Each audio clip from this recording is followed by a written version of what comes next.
Econômica, gente. A partir da onde está o solar da Verdelha, Memorial do Legislativo, aquele prédio vermelhinho, você pode dar uma pausa aqui? Podemos parar. Obrigado. A partir dali, até esse terreno da Caixa Econômica, uma pessoa investiu em fazer uma indústria aqui em Natal. Se instalou uma maneira de tirar energia elétrica ali do Baldo, né, o Rio do Baldo, e essa energia passou a ser distribuída para a cidade, mas ela teve como infraestrutura poder ter esse tipo de negócio aqui. E esse cara que faz esse investimento, antes de morrer, doa a sua casa e diz que quando ele morresse, ele queria que a casa desse virasse um educandário. Essa figura se chama Juvino Barreto. Juvino Barreto é quem teve essa casa azul hoje, no Salesiano. Está vendo ali? O tipo de construção é de 1888 essa casa, que é o mesmo período da fábrica.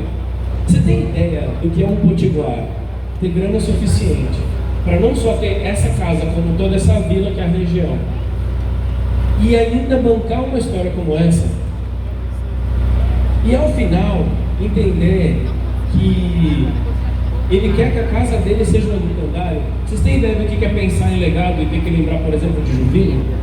Eu dei aula por anos no Salesiano, aqui inclusive. Então, existem sim muitas pessoas que estão fazendo trabalhos assim, que são doações. E aqui eu quero fazer uma homenagem. Ela vai me odiar por isso, mas você vai me fazer um favor. Você filma aí, depois você me manda. Pode ser? Quer fazer no meu? Ela vai me odiar por isso. Existem pessoas que, assim como todos esses grandes nomes estão aqui, ó, todos eles, tá?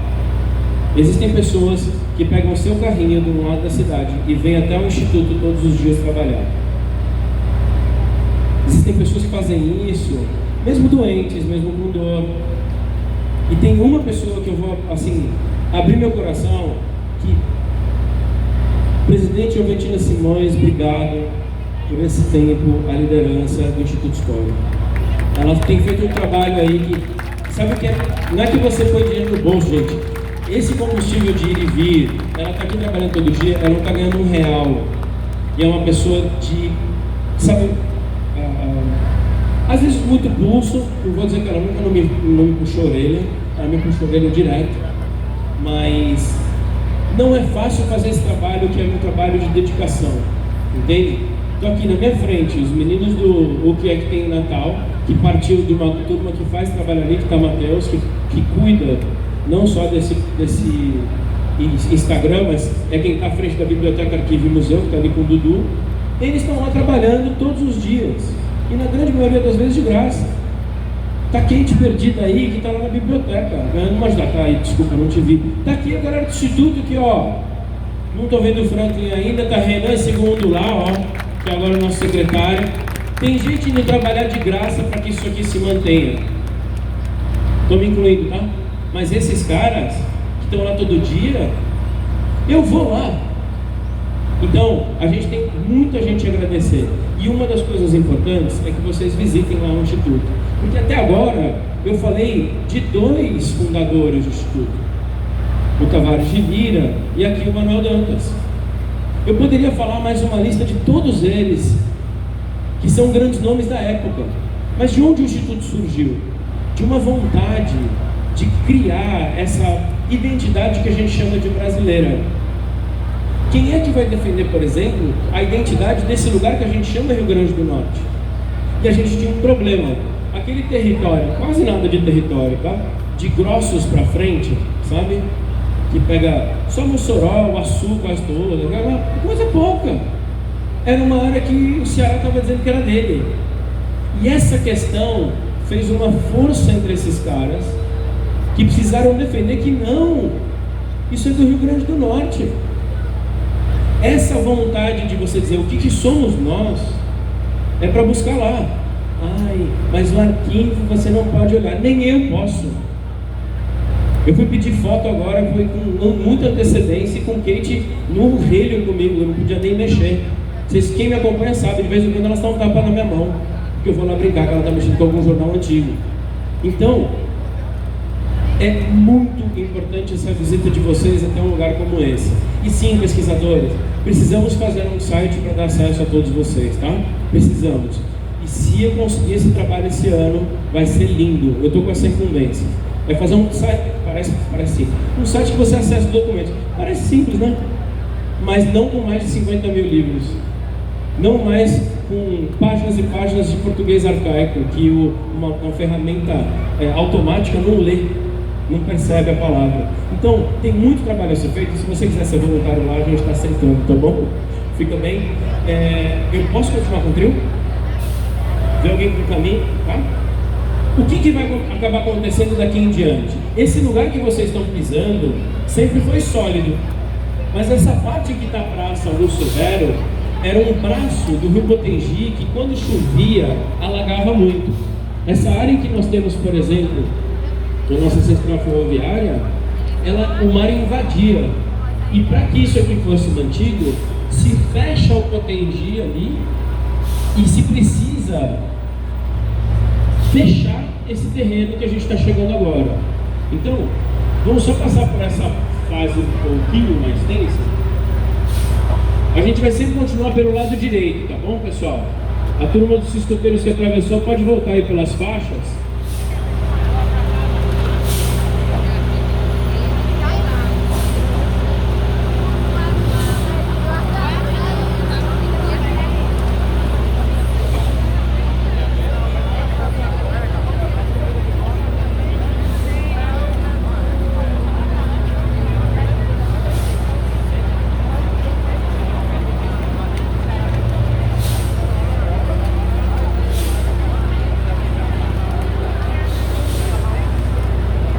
E aí, quando a gente olha para a estação ferroviária, né, a gente não tem noção de que o velho, o antigo e sem o novo, a gente está enterrando o nosso maior exemplo de arquitetura moderna da história da cidade de Natal. Quando a gente faz essa revolução de, no final do século XIX, ter uma estação ferroviária, tá? Assim, 1880 é uma década e tanto aqui, porque a gente tem a construção em 81 aqui dessa estação.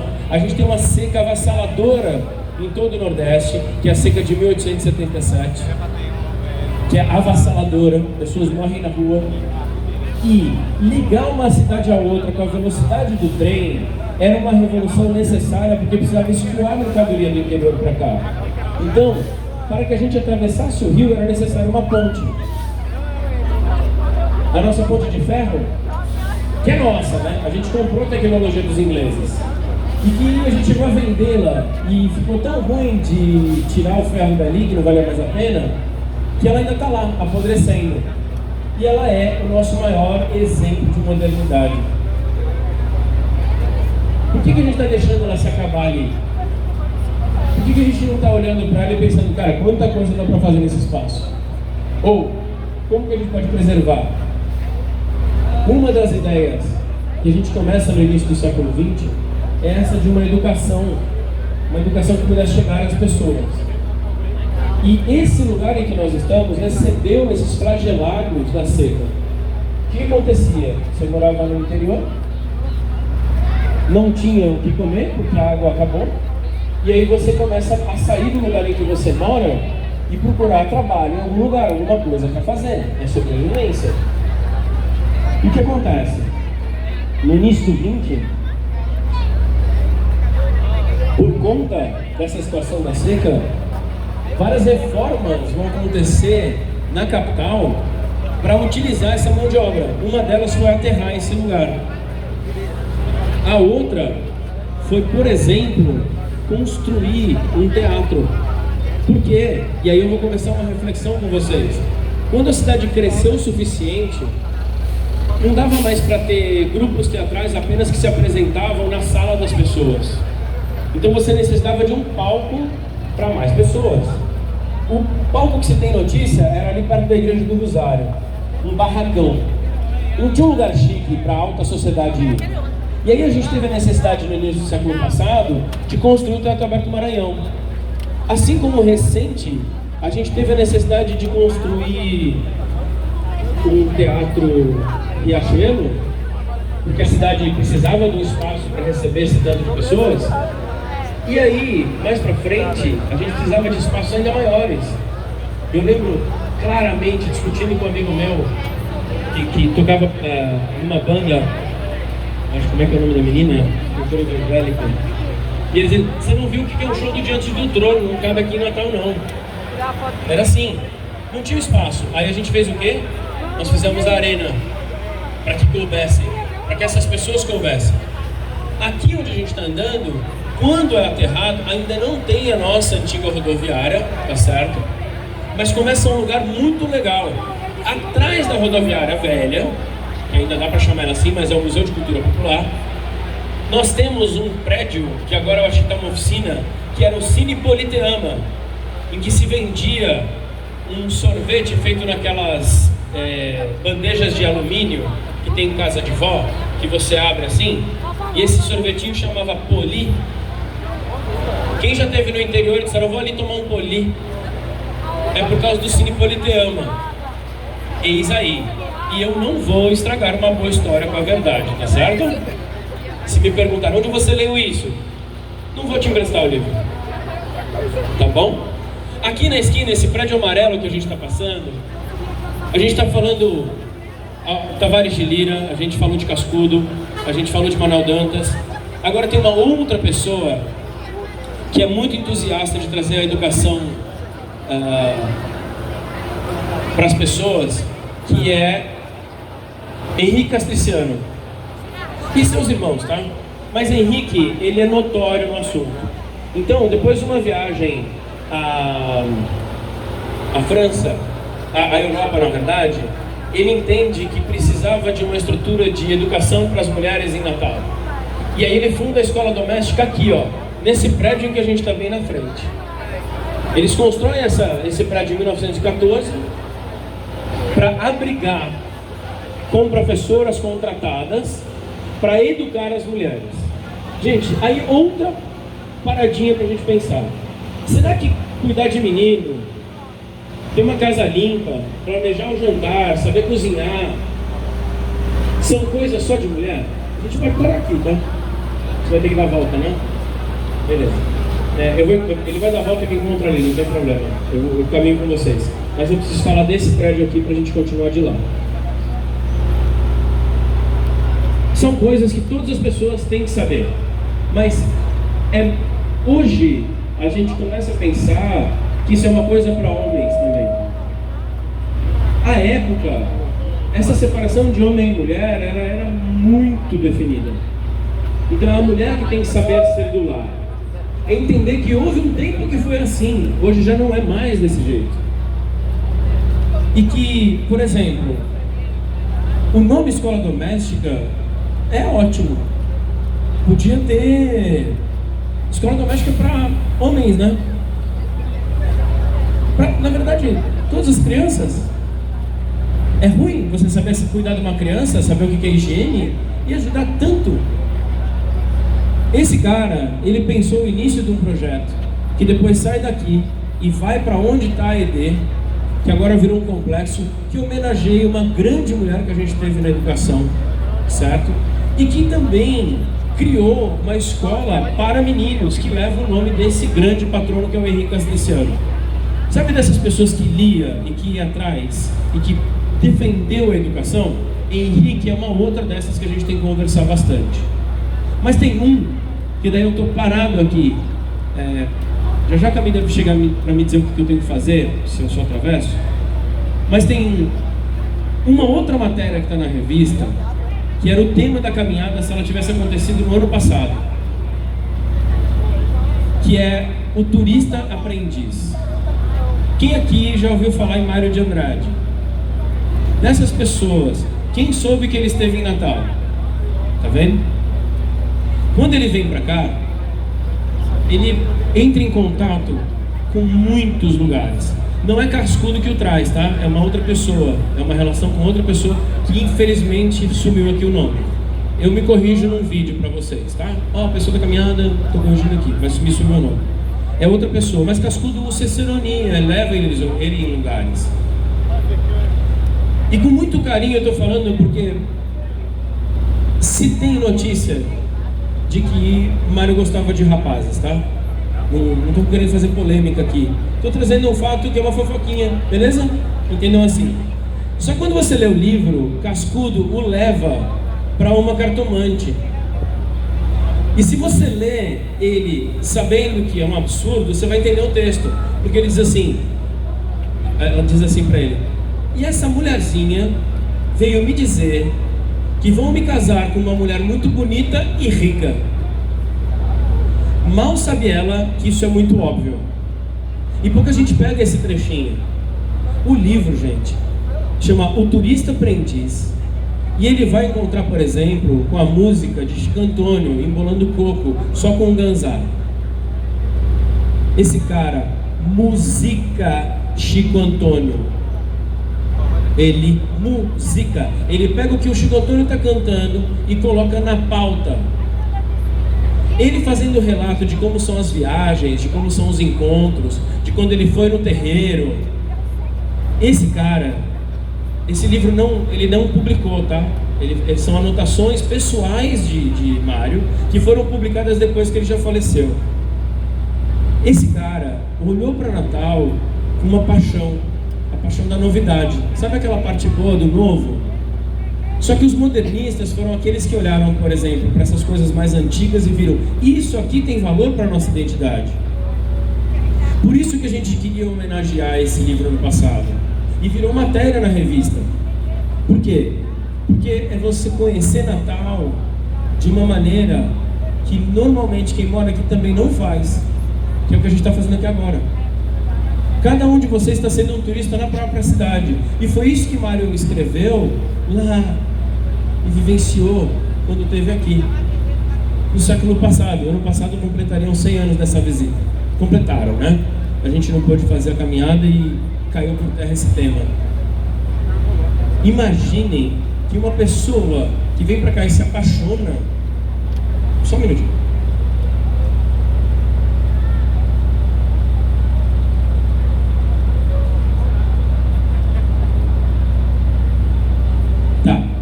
Tá tendo evento no TAM, então ficaremos aqui.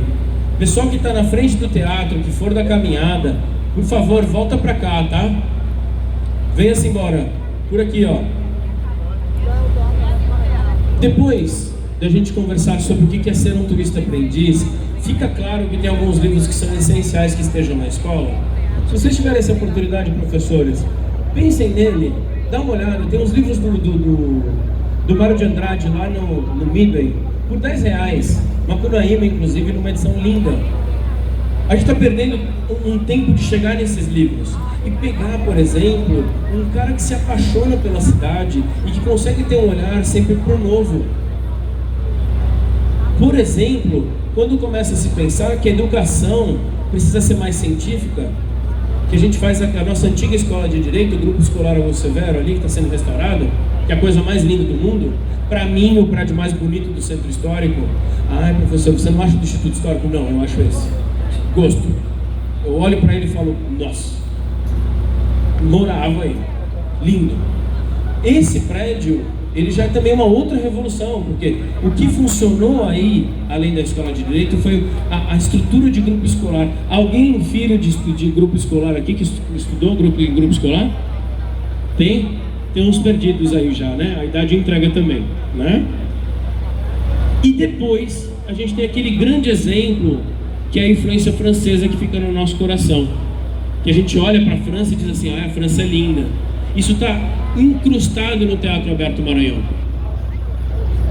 Esses detalhes todos que estão ali preservados, eu poderia dar cada detalhe dessa arquitetura, mas eu vou dar uma coisa que vocês podem sentir quando estiverem lá.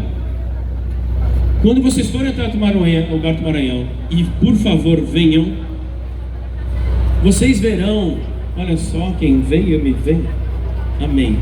Segura aí, gente. Estamos fazendo. Quem veio me ver. Tudo bom contigo? Não combinei com o cara, né? Teatro Alberto Maranhão. Quando vocês ouvirem o som que é falado pelas pessoas lá dentro, prestem atenção que o palco ele é inclinado assim, ó. Você vê que ele é um pouquinho inclinado, porque aquilo tudo é uma caixa de som. Então, com a sua voz, com a voz do ator, chega para todo mundo. Quem aqui viveu outra reforma, acho que foi na época da Vilma, que ela botou um mármore ali na frente, você só podia fazer a apresentação com o microfone, porque matou essa acústica. Fora que você estar lá dentro é simplesmente vivenciar como se você entrasse num outro momento da história. É tudo antigo, é tudo bonito, dá para se ver ali. E gente, se eu pudesse descrever a vocês a emoção que é estar aqui, eu tentei escrever nesse pequeno texto. Nós vivemos hoje um período que a gente tem preferido o ódio. Nós vivemos hoje olhar para as nossas diferenças. A gente está num período que está muito mais fácil eu achar que o meu cabelo é mais bonito do que o outro. A gente tem olhado mais para as nossas diferenças. E gente, se a gente está querendo casar de novo com a cidade, tem uma coisa em comum que eu e todos vocês temos. Todos vocês temos. Que é o amor pela cidade em que a gente mora. Será que é tão difícil, toda vez que a gente for entrar num embate, a gente olhar para essa coisa da gente estar próximo? Do que nos faz mais iguais? Por que é uma opção todos os dias a gente ter amor? Amor pela cidade? Se vocês todos concordam, e se eu falar aqui de time, já vai cada um para um lado. Olha o que está acontecendo agora recente, que vergonha. Que vergonha. Tem muitas, mas muitas pessoas trabalhando pelo centro histórico, mas todas elas precisam de vocês. Por exemplo, trabalhos super lindos, como é esse do Keber, com o filho dele, que está aqui inclusive. Esse aqui eu vou distribuir também, vai ser no mesmo... Eu já tenho uma pessoa que eu vou distribuir, tá? Eu não vou sortear, porque apareceu uma outra pessoa que também é do dia 25, que eu não vi. Então, Keber já me deu a solução. Mas aqui é o menino e o cascudinho. É uma história em quadrinhos que eu insisto que vocês venham para a Pinacoteca. Eu peço. A nossa história está aqui, mas ela só vive se ela estiver em vocês. O Instituto só sobrevive se vocês estiverem lá. A gente só está aqui porque vocês vieram. Obrigado.